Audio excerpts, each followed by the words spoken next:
Nuestro invitado de hoy es Luis Alberto Tuaza Castro. Tiene una maestría en Ciencias Políticas y un doctorado en Estudios Políticos en la Flaxo, Ecuador. Autor de varios libros y artículos que han sido publicados por la Flaxo, el Centro Andino de Acción Popular y la Universidad de Sevilla de España. Es académico y trabaja por las comunidades indígenas de Colta y Guamote de la provincia de Chimborazo. Bienvenidos y bienvenidas. Buenas tardes, buenas noches. Un nuevo programa de A Fondo para dialogar, para reflexionar, para pensar junto con ustedes los problemas y los temas que en la Universidad Estatal Península de Santa Elena forman parte de la vida académica, de nuestra docencia y también de los estudiantes. Hoy visita el programa el doctor Luis Alberto Tuaza Castro. El doctor Tuaza Castro es un académico, joven, sacerdote indígena, doctor en Ciencias Sociales, mención Estudios Políticos y magíster en Ciencias Políticas por la Facultad Latinoamericana de Ciencias Sociales, Flaxo. Pero además, Luis Alberto Tuaza Castro es docente en la Facultad de Ciencias Sociales de nuestra universidad. Para nosotros es grato tenerlo en el cuerpo de docentes y con él vamos a conversar esta tarde y esta noche. Luis Alberto Tuaza Castro, tus primeras palabras para este diálogo que mantenemos con los miembros de la comunidad universitaria y también con los ciudadanos de esta provincia. Muchas gracias, señor decano, por invitar a este programa. Y para mí es un placer poder trabajar en Ordeco y poder contribuir de alguna manera con mis conocimientos para que la Facultad de Ciencias Sociales y el Programa de Desarrollo Comunitario salga adelante y sea un aporte para la ciudadanía aquí en la península de Santa Elena. Ordeco es una de las carreras que mantiene la Facultad de Ciencias Sociales, Organización y Desarrollo Comunitario. En las áreas del conocimiento de la UNESCO esto es asimilable a lo que se conocería como sociología. Y Luis Alberto Tuaza Castro es profesor en esta carrera. Y vamos a indagar un poquito más en esto que para nosotros es importante que ustedes lo tengan claro. Las ciencias sociales. ¿Qué son las ciencias sociales? ¿Para qué sirven las ciencias sociales? Las ciencias sociales es un espacio de reflexión de los fenómenos sociales, de la acción colectiva de la ciudadanía y una estrategia fundamental en la vida de las sociedades porque de alguna manera permite tener un conocimiento crítico de la realidad. Yo creo que una sociedad que no se analiza a sí mismo, que no problematiza los fenómenos sociales, es una sociedad que se va quedando en el transcurso de la historia. Los actores sociales, la colectividad entera, necesita tener una mirada crítica. Y la misma concepción de la ciencia es vista desde el campo epistemológico, desde la sociología, como una posibilidad de tener una mirada crítica para posibilitar la transformación social. En definitiva, las ciencias sociales tienen su objeto principal en el comportamiento humano. Las familias, los grupos humanos, en definitiva, tenemos ciertas pautas de comportamiento y ese es el objeto de las ciencias sociales. Luis Alberto, cuéntanos cuál es tu experiencia como académico. Tú eres doctor por la Flaxo, tu doctorado la tesis de tu doctorado fue publicada, ahora también eres profesor en la Flaxo, sabemos que eres profesor de Quichua en la Flaxo, ¿no? ¿Cuál es tu experiencia académica, rapidito, para que tengan una idea nuestros amigos que nos ven y nos escuchan? Bueno, en estos últimos años he dedicado a la investigación en temas de etnicidad, política, religiosidad y temas de desarrollo, sobre todo relacionados con los pueblos indígenas en el Ecuador, particularmente de la provincia de Chimborazo.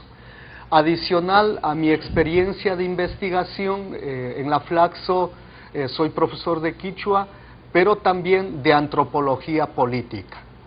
La lucha social, el poder político, la reflexión en torno a la política, según el planteamiento de Girs, por ejemplo, o de Pierre de Bourdieu, sociólogo francés, atraviesa por el tema simbólico.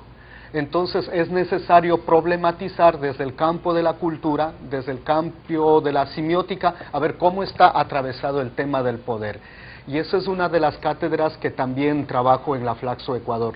Y ahora aquí en la península de Santa Elena estoy dedicado a una cátedra que se llama Conciliación Organizacional. ¿En qué consiste esta cátedra? Consiste en un primer momento en el análisis de los conflictos, en una mirada conceptual del conflicto desde los distintos teóricos sociales, luego para poder identificar los conflictos en Santa Elena, en el Ecuador y en América Latina. En un segundo momento del curso voy a abordar los actores en el conflicto. El primer actor, el Estado; segundo, los movimientos sociales; y en la última parte voy a abordar sobre los procesos de resolución de los conflictos. Pienso que el aporte teórico y metodológico de las ciencias sociales pueden ser útil para poder comprender nuestros conflictos y al mismo tiempo poder hallar las resoluciones. En definitiva, ¿quién es el actor conciliador en este caso? La colectividad. Y los estudiantes pienso que pueden desempeñar un papel fundamental al convertirse en actores que posibiliten la resolución de los conflictos en el entorno en que están situados. Cabe recordar que la mayoría de nuestros estudiantes en la carrera de Ordeco, Organización y Desarrollo Comunitario, son líderes comunitarios, son estudiantes que provienen de las comunas de la provincia de Santa Elena. La provincia de Santa Elena tiene una gran peculiaridad: 3 cantones, y uno de esos cantones, Santa Elena concretamente, casi en su totalidad está en territorio comunal. Las comunas están acaparando, si se quiere, todo el territorio del cantón Santa Elena. Y hay una tradición en Santa Elena alrededor de la lucha por la propiedad comunal, que en algunos casos, algunos de nosotros la conocemos bastante directamente, que podría decirse es una tradición no tan traumática como ha ocurrido en otros sitios del país y de los Andes. En tu experiencia allá en Chimborazo, y tu experiencia como académico al mismo tiempo, y tus vivencias en las comunidades del Chimborazo, ¿cómo ha estado marcada en los últimos años las comunidades indígenas por este tema del conflicto con el Estado, del Estado ecuatoriano ahora intentando reconocer a las comunidades? ¿Cómo has vivido tú eso? ¿Cómo lo has visto? ¿Cómo lo has observado desde tu experiencia académica? Bueno, las comunidades indígenas de Chimborazo apenas hace 35 años acaban de salir del régimen hacendatario. A partir de 35 años, ¿no? Apenas 35 años. Claro. Basta observar los periódicos del año 60, Sí, señor. donde dice que un señor cordobés o otro hacendado Ordóñez pone a disposición su hacienda de 350 hectáreas más 100 cabezas de vacas, 80 borregos y 50 indios. Sí, los vendían como, Sí. como atados. Eso era la situación social que vivía el país. Entonces, en esa situación, el Década Estado... del 60. Década del 60. Y el régimen de Hacienda acaba de sufrir un proceso de declive apenas en el año 80. Entonces, en ese espacio no hay el Estado. El Estado ecuatoriano para los indígenas de la serranía no existe, sino que dentro del gran Estado hay un pequeño Estado conducido por el hacendado, el mayordomo y los jipus. Los jipus eran indígenas con dotes de liderazgo, con una posición económica considerable, pero que gobernaban a la población indígena a favor de los intereses del amo y del mayordomo, ¿no? Viene la década del 80, viene la década del 90. Y en la década de los 90, bueno, pues hay una lucha social interesante en el país, porque durante el gobierno de Rodrigo Borja se dice el Ecuador es un país monocultural, un país mestizo. Y el movimiento indígena, que ya había empezado a organizarse en la CONAI, dice, no es tal cosa. La configuración étnica del país es pluricultural y multiétnico. Entonces ahí viene el levantamiento indígena de los 90, que no solo reclama el reconocimiento identitario, sino la posibilidad de la participación indígena en la escena de lo político y de lo social. Y luego viene esta primera década del 2000, en donde ya encontramos a un movimiento indígena mucho más cercano de proyectos como el del actual gobierno. Exacto, pero ya cuando llega al año 2000, llega un poco debilitado. Sí, ya no con la fuerza que tuvo en la época de Borja, ¿no?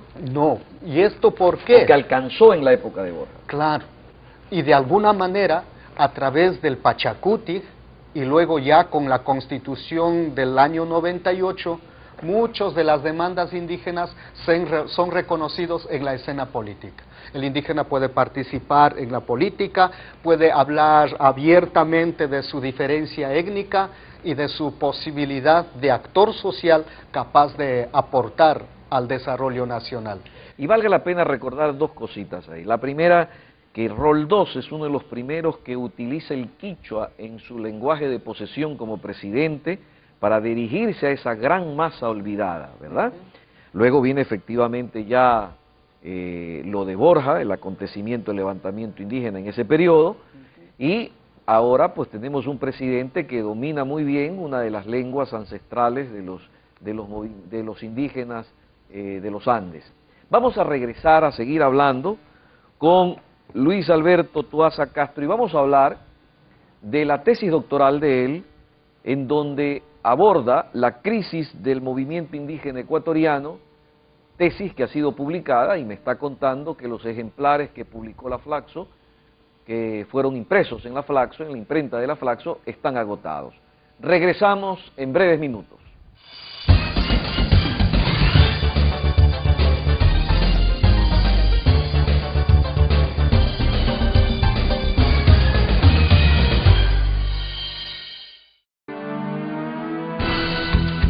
Formar profesionales competentes, comprometidos con la sociedad y el ambiente, en base a una alta calidad académica, a la adopción y generación de conocimientos científicos y tecnológicos, respetando y promoviendo nuestra identidad cultural.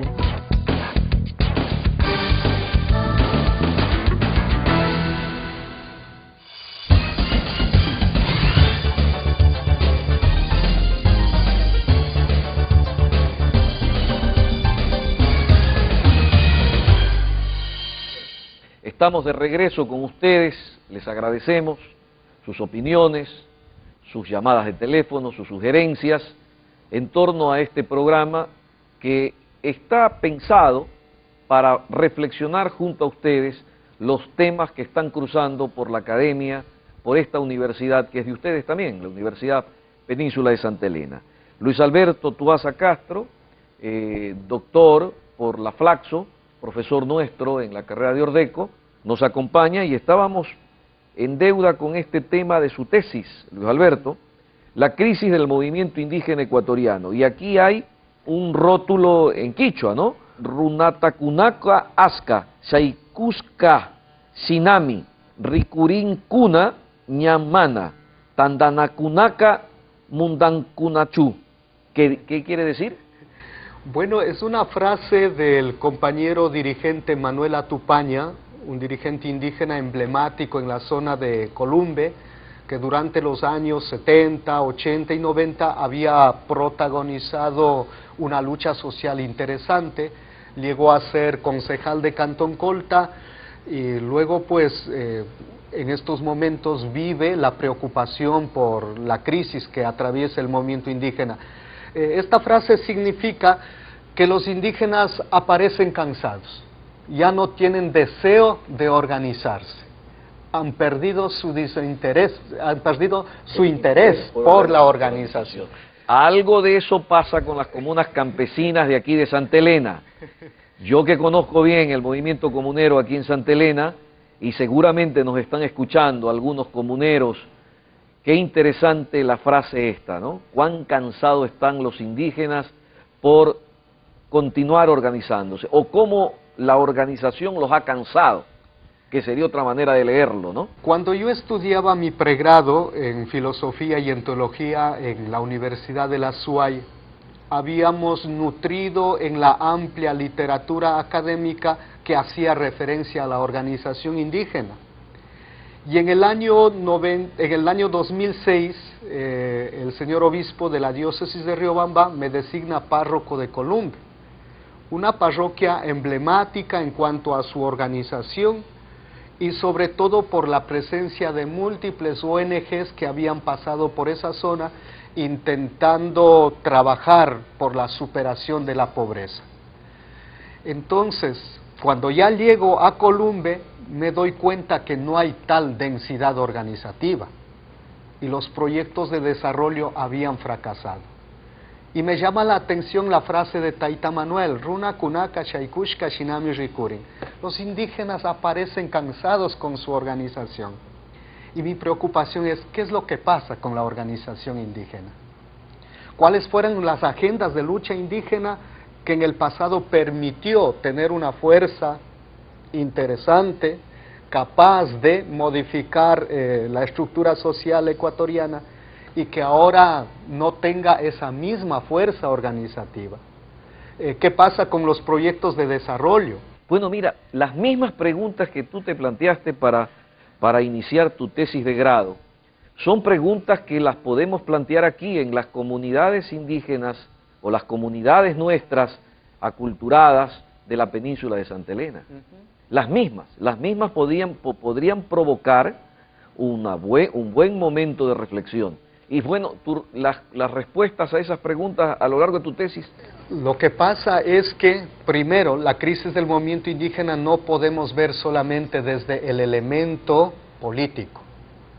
Muchos cientistas sociales en el Ecuador han analizado el declive de la organización indígena como algo que ha sido posibilitado por la ruptura de la alianza de Pachacuti con el gobierno de Lucio Gutiérrez.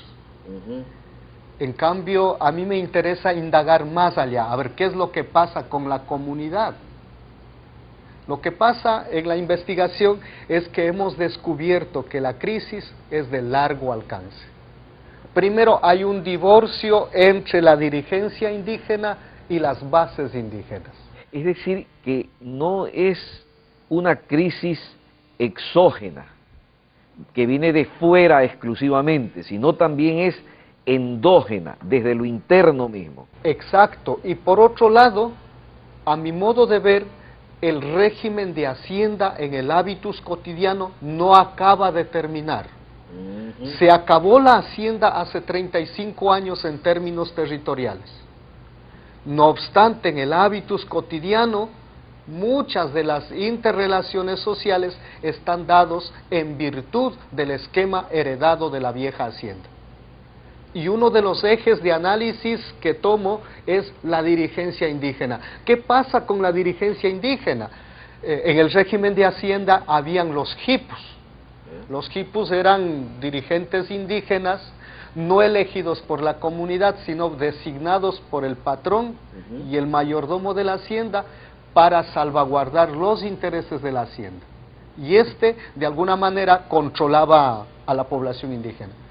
Cuando viene la reforma agraria y de alguna manera se da el declive hacendatario, estos compañeros jipus se convierten en dirigentes de la comunidad, dirigentes de cabildo, elegidos legítimamente por la comunidad y reconocidos por el Ministerio de Agricultura. Luego, cuando viene el mundo de la cooperación, el desarrollo rural integral, etcétera, ellos se convierten en los interlocutores orgánicos entre la comuna y el mundo de la cooperación. Claro, pero ellos no habían cambiado sus hábitos.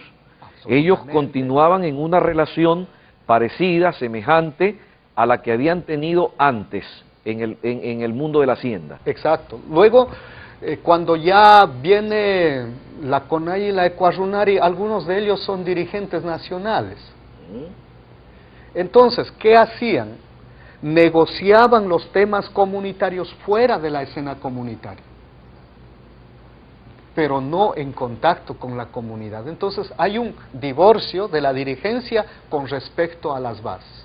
Ahora, la misma práctica del ejercicio dirigencial en muchas ocasiones era ejercido como en el tiempo de la hacienda, no con jueces, pero sí con multas. Con multas o con las amenazas de excluir a algún miembro indígena que cuestionaba el proceso organizativo. Bueno, ahí están muchas de las explicaciones del por qué el declive ahora del movimiento indígena. Tú tienes en tu tesis, publicada en este libro de la Flaxo, un capítulo, el capítulo 5, Movimiento Indígena Ecuatoriano en el contexto de la Revolución Ciudadana. Es tu último capítulo antes de las conclusiones, que seguramente tú en una reimpresión lo podrás actualizar, porque este libro es del año 2011, sí. Estamos 2013, algunas circunstancias han cambiado, pero háblanos de este capítulo, ¿cómo tú ves al movimiento indígena ecuatoriano en ese contexto último de la Revolución Ciudadana? Bueno, en un primer momento hay una cercanía de las organizaciones indígenas con respecto a la candidatura presidencial de Rafael Correa. Me estoy refiriendo al año 2006. Claro. Entonces, incluso Rafael propone que Luis Maca sea el binomio presidencial. Pero esto no se llega a concretar por varios intereses. Uno de ellos, el doctor Macas, tenía la intención de ser candidato presidencial, fue candidato presidencial y apenas logra conseguir el 5% de la votación nacional. Un porcentaje insignificante, ¿no? Sin embargo, hay cercanía. La CONAI, por ejemplo... ¿Cómo hubiera cambiado si se hubiese aceptado, si el movimiento indígena hubiese aceptado acompañar a Correa? Sí, hubiese sido distinto el actual escenario, porque compartían agendas comunes. Claro. La prueba de ello es que la cuestión de la interculturalidad, la plurinacional, que la Constitución reconoce, es agenda propia del movimiento indígena. Así es. Lo mismo el tema de justicia indígena. Sí, sí. El reconocimiento de los derechos colectivos, el mismo eslogan del summa causa y como aspiración máxima del proyecto político, todos ellos provienen del mundo del mundo indígena. De ese escenario que estaba en el 2006 muy cercanos. Sí, y después hay un distanciamiento por ciertos intereses de la dirigencia indígena, algunos de ellos provenientes del régimen de Hacienda. Entonces, el grupo de dirigentes que no están de acuerdo con Correa hablan, por ejemplo, de no a la minería. Hubo negociaciones casi secretas, digamos, con Madera de Guerrero. Entonces, como que esos aspectos fueron distanciando del régimen. Pero yo creo que la base indígena está cercana al régimen, por algunos trabajos interesantes que el gobierno está realizando en las comunidades. En materia de infraestructura, de políticas sociales, etcétera, etcétera, ¿no? Sí. Claro. La tesis de Luis Alberto Tuasa Castro es un gran aporte para comprender qué pasa con el movimiento indígena, pero nosotros que vivimos aquí, en la península de Santa Elena, tenemos a las comunas campesinas de aquí, de nuestra península. Hay que entenderlas, hay que comprenderlas, esperamos que podamos profundizar para saber qué es lo que está pasando, porque solo comprendiendo lo que nos pasa, podemos mirar el futuro, podemos poner puentes hacia el futuro. Luis Alberto, estamos cerrando esta primera parte de esta entrevista, te comprometo a que en una segunda entrevista continuemos avanzando en la reflexión de estos temas. Tus últimas palabras, aquí ahora para esta tarde y esta noche, donde hemos hecho un pequeño avance.